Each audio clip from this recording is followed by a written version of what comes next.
जीवन को पलटाने वाली एक अद्भुत कहानी पार्ट 2। दिल्ली छावनी में जिस्मानी मिलिट्री और रूहानी मिलिट्री का मेल।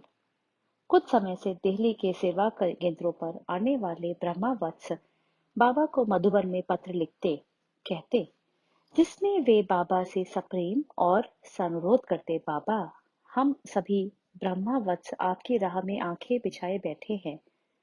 अब हमसे और अधिक समय प्रतीक्षा नहीं की जा सकती है। अब तो आप आ जाइए। आप शिव बाबा के रथ हैं, साकार माध्यम हैं। आप यहाँ आएंगे तो आपके द्वारा हम सम्मुख ही शिव बाबा के ज्ञान में अनमोल रत्न लेंगे। बाबा,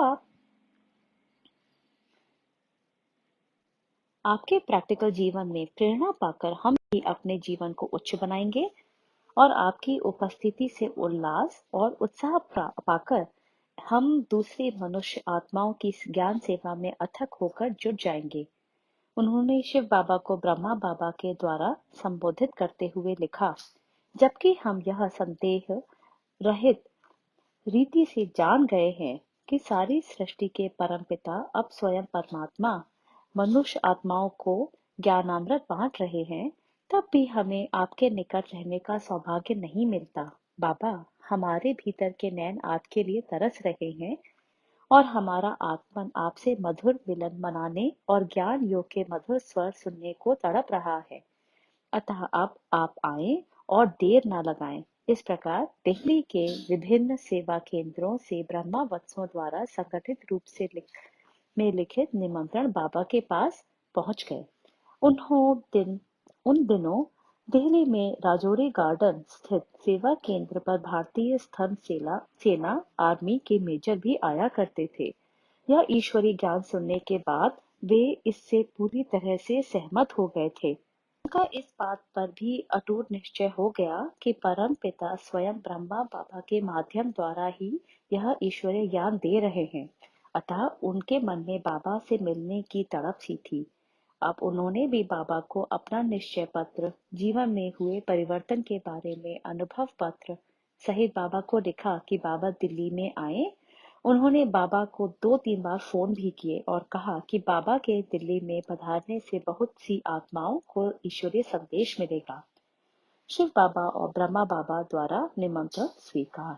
बाबा ने दिल्ली में यज्ञ वत्सों को लिखा कि मैं तो शिव बाबा का नंदी रण हूँ। शिव बाबा मुझे जहाँ ले जाना चाहते हैं वहां चला जाता हूँ। इसलिए शिव बाबा से पूछूंगा कि उनकी मर्जी क्या है। बच्चों की अर्जी उनके सामने रखूंगा। आखिर प्यार के सागर शिव बाबा और ब्रह्मा बाबा ने बच्चों के स्नेह निमंत्रण को मान ही लिया। उन्होंने बच्चों के बीच पधारना स्वीकार कर लिया। शिव बाबा ने विशेष संदेश भी दे दिया था कि ये निमंत्रण बड़ा विचित्र प्रकार का है और जिसका भेद आगे जाकर खुलेगा। भाई का विशेष सौभाग्य। बाबा के पत्र के आते ही खूब तैयारियां शुरू हो गई थी। मेजर भाई ने यह अनुरोध किया कि यह सारी अवस्था उनकी कोठी पर की जाए, क्योंकि उसमें एक बहुत बड़ा मैदान था जहां पर 1500 व्यक्तियों के साथ बैठने के लिए कनात और शामियाने लगाए जा सकते थे। इसके अतिरिक्त वहां निवास के लिए कमरे भी काफी थे और वो कोठी दिल्ली छावनी में एक खुले और हवादार इलाके में थी, जहां का वायुमंडल भी शुद्ध था। वास्तव में बाबा को भी सदा ऐसे खुले स्थान पसंद आते थे, परंतु सबसे विशेष बात यह कि मेजर भाई प्रेम प्रलावित होकर बाबा तथा सभी भाई बहनों से कहते कि यह सेवा का अवसर मुझे दो, आप सभी वहां पधारो। वे भावना विभोर होकर ही यह कहा करते। यद्यपि यह स्थान शहर से काफी दूर था, परंतु इसमें काफी खूबियां थी। या यूं कहें कि मेजर जी का यह सौभाग्य था कि उन्हीं के यहाँ शिव बाबा ब्रह्मा तन में पधारे। अतः बाबा के ठहरने और प्रतिदिन क्लास कराने का सारा प्रबंध किया गया। प्रतिदिन वहां पहुंचने के लिए सेवा केंद्र पर नियमित रूप से आने वाले बहन भाइयों ने अपने लिए बसों का इंतजाम भी कर लिया। धुन के पक्के और लगन के सच्चे। प्रतिदिन प्रातः हर केंद्र से निर्धारित बसों से बहन भाई बड़े उल्लास और उत्साह से वहां पहुंच जाते। उन दिनों सर्दी इतनी पड़ रही थी कि आपस में दांत भी बजते थे। कई बार तो लौटते समय इतनी धुंध होती थी कि बस से 5 गज की दूरी पर खड़ा आदमी भी मुश्किल से दिखाई देता था। परंतु ये सभी बातें आने वाले बच्चों के उत्साह में जरा भी कमी नहीं ला सकी। सभी लोग नित्य प्रति नागा किए बिना प्रातः 5:30 बजे तक पहुंच जाते। ऐसा लगता कि वे प्रातः जाने के लिए काफी जल्दी उठकर नहा धोकर तैयार हो जाते, मानो कि उन्हें रात भर नींद ही नहीं आती थी। इस मौसम में कभी कभी वर्षा ने भी लगन की परीक्षा लेने की कोशिश की, परंतु ये सब तो आंधी और तूफान से लड़ने वाले अपनी धुन के पक्के और लगन के सच्चे ब्रह्मावत्स से, जो इन सब बातों से टलने वाले नहीं थे। एक तो हर एक में बाबा के आने की खुशी थी, दूसरे निश्चय का बल था, तीसरे पवित्रता के कारण सहन करने की शक्ति एंड्योरेंस भी, और चौथे आत्मिक स्थिति तथा संगठन के कारण सर्दी की तेजी का अनुभव भी नहीं होता था। इस पर भी हेरिक की बुद्धि में ज्ञान ऐसा बैठ गया था कि उसकी मस्ती और नशे में उन्हें कोई भी बाधा उल्लंघनीय नहीं मालूम होती थी, और यदि कोई सर्दी एवं दूरी की चर्चा उनसे कर बैठा तो वे खूब ज्ञान युक्त उत्तर देते। मस्ती के उत्तर: यदि कोई वत्स विनोद से किन्हीं वृद्ध माताओं के मन में सूक्ष्म रूप से कमजोरी ढूंढने के लिए सहानुभूति प्रदर्शित करते हुए उनसे यो कह देते कि देखो जी, आप इतनी सर्दी में रोज मत आया करो, आपका शरीर काफी वृद्ध है, कहीं आपको सर्दी ना लग जाए, तो वे बात को बीच में ही काट कर कहती, हम वृद्ध कहाँ हैं, हम तो बाबा की छोटी बच्चियां हैं। भला आप हमारे शरीर को क्यों देखते हो? शरीर तो हमारा रथ है, रथवान तो आत्मा ही है। क्या रथवान जैसे शरीर को चलाए, शरीर वैसा ही चलेगा, या रथ ही रथवान को चलाएगा? इस प्रकार यदि कोई किसी छोटे बच्चे को कह देता कि तुम तो अभी बहुत छोटे बच्चे हो, तुम्हें रोज इतनी जल्दी उठने की क्या जरूरत है, तुम्हें बाबा की सारी बातें समझ में कहाँ ही आएंगी, तुम तो केवल इतवार को ही आ जाओ, यही काफी है, तो वह झट से जवाब देता, वाह, मैं बच्चा थोड़े ही हूँ, मैं तो वानप्रस्थी हूँ। अभी कल ही तो बाबा ने बताया था कि कलयुग का अंतिम समय है और सभी आत्माएं अपनी वानप्रस्थ अवस्था में हैं। बाबा ने यह भी तो कहा था कि हम अभी तो आराम आराम हराम है, कोई छोटा हो या बड़ा, सभी के लिए सौभाग्य बनाने का समय यही है। बाबा यह भी कहते कि ये तो अनमोल रत्न है, ज्ञान धन का जो जितना संग्रह करेगा वो भविष्य में भी उतना ही रत्नों का खजाना पाएगा। बाबा समझाते कि पढ़ाई में दोहराई भी जरूरी होती है, अतः प्रतिदिन ज्ञान मुरली तो सुननी ही चाहिए, क्योंकि हो सकता है कि किसी दिन ज्ञान का ऐसा नुक्ता निकल जाए जो मन को लग जाने से कोई विकार जो पहले नहीं मिट रहा अब मिट जाए। इस प्रकार हर एक में अदम्य उमंग थी और वे बाबा के अनमोल वचनों को एक दिन भी सुने बिना रह नहीं सकते। ज्ञान मुरली के प्रति ध्यान ध्यान खिंचवाना: इधर मेजर भाई प्रतिदिन अमृत वेले मिलिट्री के 400 से 500 व्यक्तियों को आने के लिए पहले से ही प्रेरणा दे देते, और इतवार के दिन तो यह संख्या और भी अधिक हुआ करती। सभी लोग निश्चित समय से पूर्व ही आकर बैठ जाया करते, क्योंकि बाबा ठीक समय पर ही आया करते थे। दिल्ली से बाहर अन्य नगरों में जो सेवा केंद्र थे, वहां सभी ब्रह्मवत्स कुछ दिन के लिए बाबा की ज्ञान मुरली सुनने तथा अपनी उन्नति के लिए उनके नए नए साधन जानने के लिए आकर ठहरा करते।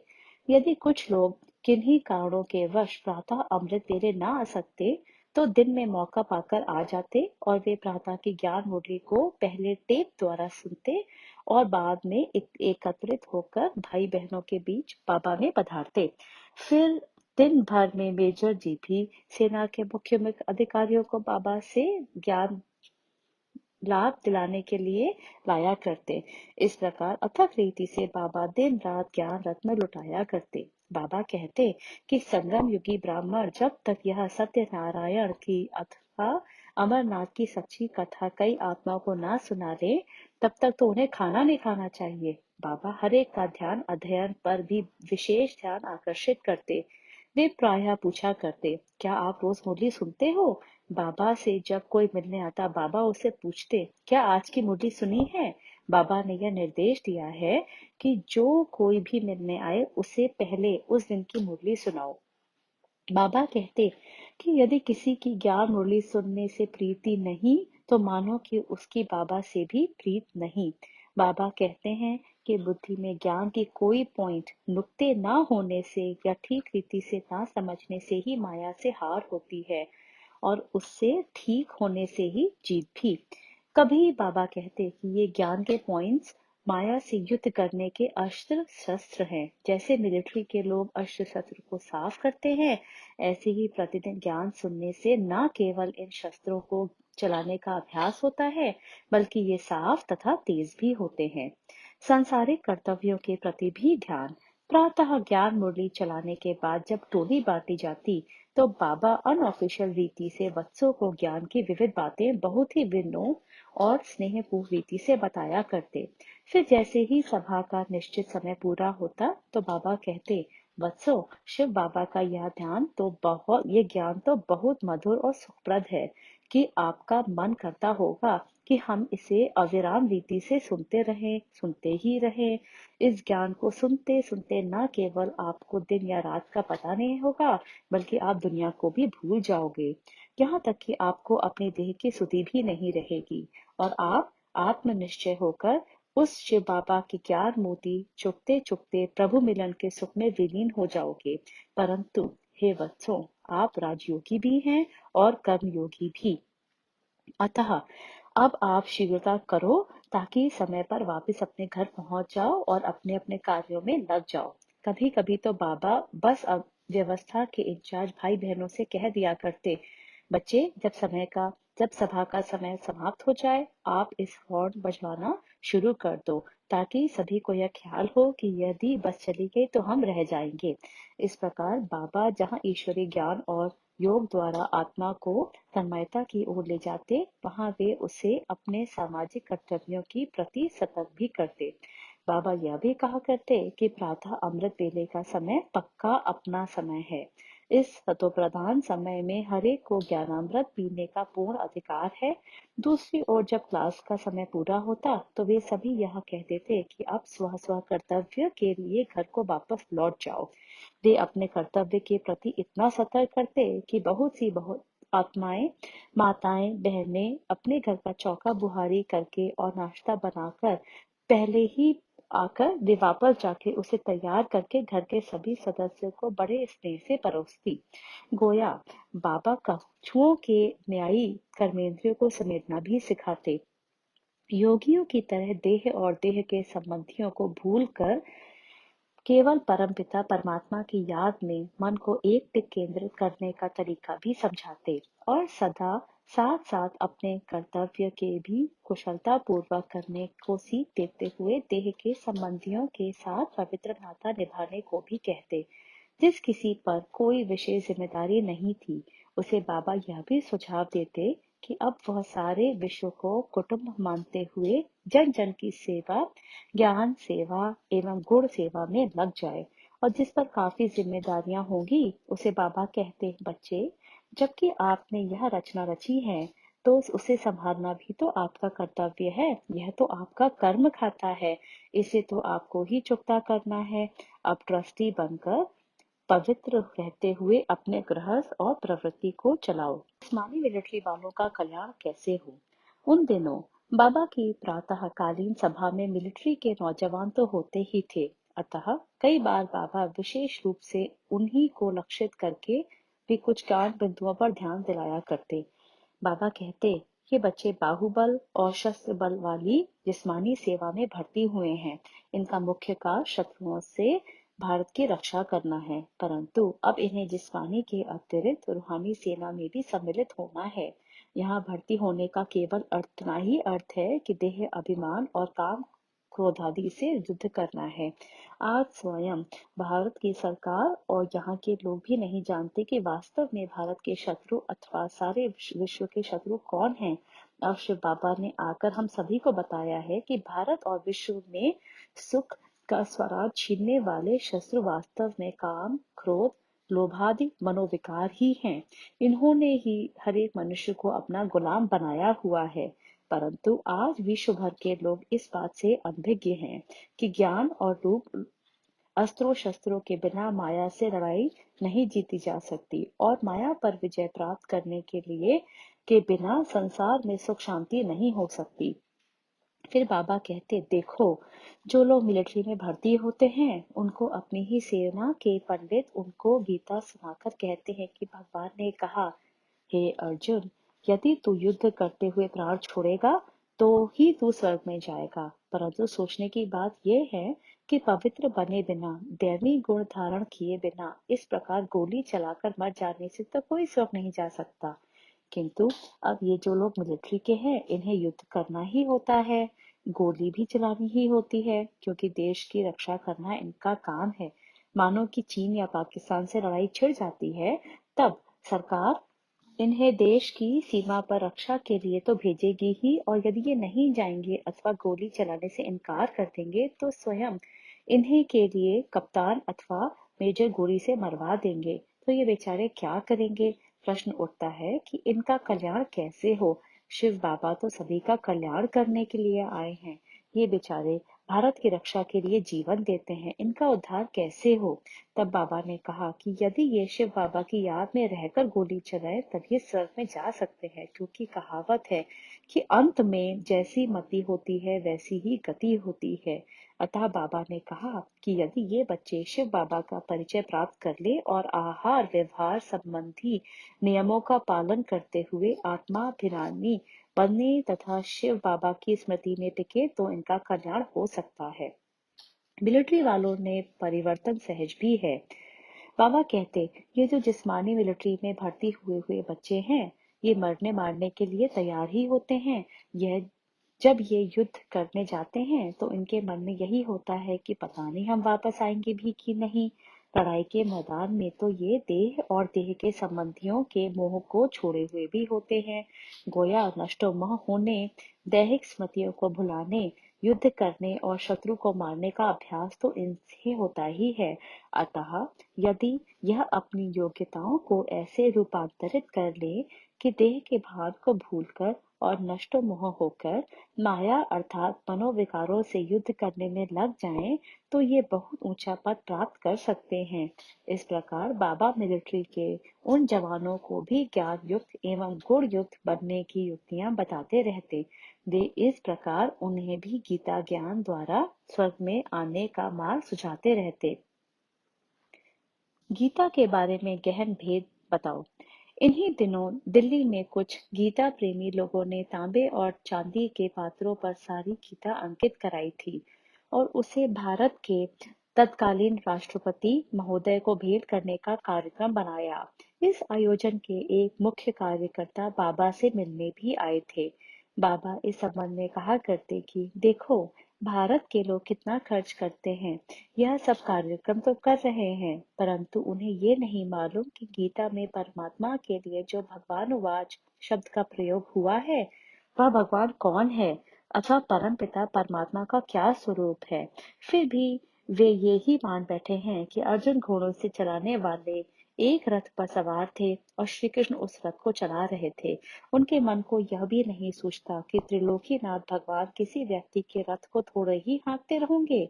अतः इन लोगों को, जिन्हें की गीता के प्रति इतनी श्रद्धा है, बताया जाना चाहिए कि गीता के भगवान तो सर्व आत्माओं के परम पिता थे। उन्होंने युद्ध के मैदान में नहीं और केवल एक अर्जुन को ही नहीं बल्कि सारी सृष्टि के लिए ज्ञान दिया था, और अब उसी वृत्तांत की पुनरावृत्ति हो रही है। उन्हीं दिनों मातेश्वरी जी भी अपने ऑपरेशन के बाद ईश्वरीय सर्विस पर फिर से पूर्ववत जुटी हुई थी। सभी की अभिलाषा थी कि बाबा के यहाँ होते हुए मातेश्वरी जी भी दिल्ली पधारे। सभी ने अपने हस्ताक्षर करके उन्हें बड़े स्नेह और चाव से निमंत्रण भी भेजा था, परंतु मातेश्वरी जी को अपना चेकअप के लिए रहना था। शिवरात्रि के छुट्टी के बारे में ज्ञापन। उन्हीं दिनों समाचार पत्रों में यह समाचार छपा था कि इस वर्ष केंद्रीय सरकार के दफ्तरों में शिवरात्रि की छुट्टी नहीं होगी। इस बात को उठाकर बाबा ने ज्ञान मुरली में कहा कि देखो, स्वयं भारत सरकार की ओर यहाँ के लोग जहाँ पर कि शिव बाबा अवतरित होते हैं और जिसे वे नर्क से स्वर्ग बनाते हैं, वे भी शिव बाबा को नहीं पहचानते। वास्तव में होना तो यह चाहिए कि इस मौके पर लगातार 3 या 7 दिन सरकारी और तौर से खुशी मनानी चाहिए। क्योंकि यह तो परमपिता का दिन है जो कि फिर से आकर संपूर्ण पवित्रता, सुख और शांति का वर्षा देता है। उन दिनों सब घरों में रोशनी होनी चाहिए क्योंकि उस पिता ने विश्व में अज्ञान, अहंकार, अंधकार समाप्त कर फिर से सत्य की स्थापना की। होना तो चाहिए कि जब बाहर से किसी देश का कोई प्रधानमंत्री या पर्यटक आए तो उसे भी किसी मनुष्य की समाधि पर ले जाने की बजाय शिव बाबा की समाधि पर अर्थात किसी शिव मंदिर में ले जाए। देखो तो जो शिव बाबा हमें मनुष्य से देवता बनाता है उसके मंदिर कितने साधारण होते हैं। देवी देवताओं के मंदिर तो बहुत ही भव्य बने हुए हैं और उनकी मूर्तियां भी सोने के जेवरों से सजी हुई होती हैं। और शिव बाबा का मंदिर तो ऐसा होता है कि जहाँ शिव की पिंडी रखी हो, ना कोई शस्त्र, ना कोई वस्त्र, ना आभूषण, ना ताज, ना तख्त, वो तो शिव का मंदिर हो गया। जिसने मानव मात्र को इतना ऊंचा उठाया, अटल अखंड राज्य भाग्य दिया, उसका मंदिर तो बहुत साधारण होता है। आज सभी उसे इतना तो भूल गए हैं कि वे मानव देहधारियों के जन्मदिन तो मनाते हैं, परंतु वे इस निराकार परमपिता परमात्मा का दिव्य जन्मोत्सव भी यथोचित विधि से नहीं मनाते। तभी तो इस दिन की छुट्टी भी नहीं होती। अतः आप वसु को चाहिए कि भारत की सरकार को इस विषय में एक ज्ञापन भेजो जिस पर आप सबके हस्ताक्षर हुए हों। उसमें लिखो कि हम सम्मुख मिलकर ये बात सिद्ध करके बता सकते हैं कि शिव निराकार परमात्मा ही का दिव्य नाम है और शिवरात्रि उन्हीं का दिव्य जन्मोत्सव है। बाबा ने क्लास में कहा कि किसी भी वत्स को मालूम हो तथा लिखने का अभ्यास भी हो, वो एक ज्ञापन लिखकर ले आए। इस प्रकार बाबा ने गोया हरेक को बुद्धि से विचार करने के लिए एक विषय दे दिया। और जैसे कोई शिक्षक और विद्यार्थियों को पाठशाला के बाद घर में जाकर कोई प्रस्ताव या पत्र लिखने का कार्य देता है, उसी प्रकार बाबा ने भी सबको ये कार्य दिया। इस काम के मिलने के बाद सबको ये याद रहता ही है कि हम विद्यार्थी जीवन में हैं। साथ साथ सभी की बुद्धि एक प्रकार से ज्ञान की दोहराई में भी लग गई, क्योंकि उन्हें ये तथ्य उस ज्ञापन में संग्रहित करने के थे। शिव बाबा की महिमा कैसे सर्वोपरि है और शिव बाबा का कार्य कैसे सर्वश्रेष्ठ है।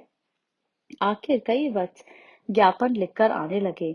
एक ज्ञापन चुन लिया गया और उसे ठीक ठाक करके सबके हस्ताक्षर कराकर तथा जो पढ़े लिखे नहीं थे उनका अंगूठा लगवाकर ज्ञान ज्ञापन गृह मंत्रालय को भेज दिया तथा बाबा के निर्देशानुसार उसकी प्रतियां तत्कालीन प्रधानमंत्री, अन्य मंत्रियों एवं संसद सदस्यों को भी भेज दी गई। अन्य सेवा केंद्रों से भी ऐसे ही ज्ञापन गृह मंत्रालय के टिकट विभाग को फिलेटिक डिपार्टमेंट भी ऐसा एक पत्र जाना चाहिए जिसमें उन्होंने कहा कि वे अन्याय विशेष पुरुषों से संबंधित उत्सवों पर उनकी याद में तो टिकट छापते हैं, परंतु उन्हें चाहिए कि सबसे अधिक महान कर्तव्य करने वाले जो परमपिता शिव हैं, उनके दिव्य जन्मोत्सव शिवरात्रि पर भी टिकट छापें।